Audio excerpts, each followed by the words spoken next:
Yo, real talk. What's the most important rule in life? Like the one commandment to rule them all? Some religious expert once tried to test Jesus with that same question. And Jesus hit back with that classic love God and love your neighbor combo. But here's where it gets spicy.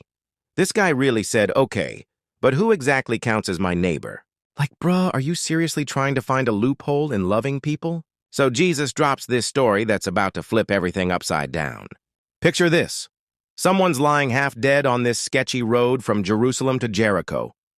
We're talking prime robbery territory, mad, dangerous vibes. First, this religious leader walks by. You'd think he'd help, right?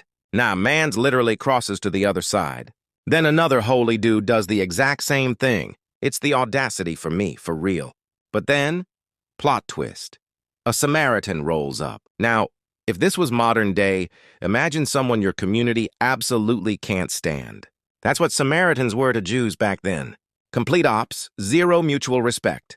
But this Samaritan, he doesn't just help, he goes absolutely wild with the assistance. Patches the guy up, puts him on his own ride, takes him to the nearest spot for help, pays for his medical bills, and even promises to cover any extra costs.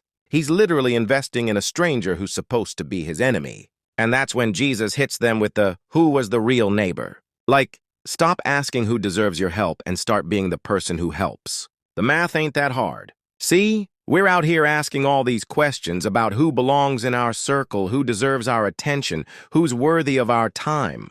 Meanwhile, Jesus is like, you're asking the wrong questions, fam. The real question isn't about who your neighbor is.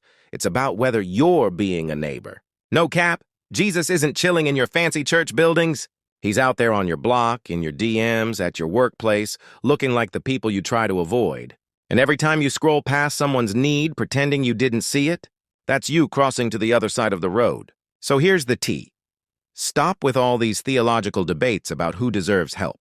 Just help. Stop asking who your neighbor is. Be the neighbor.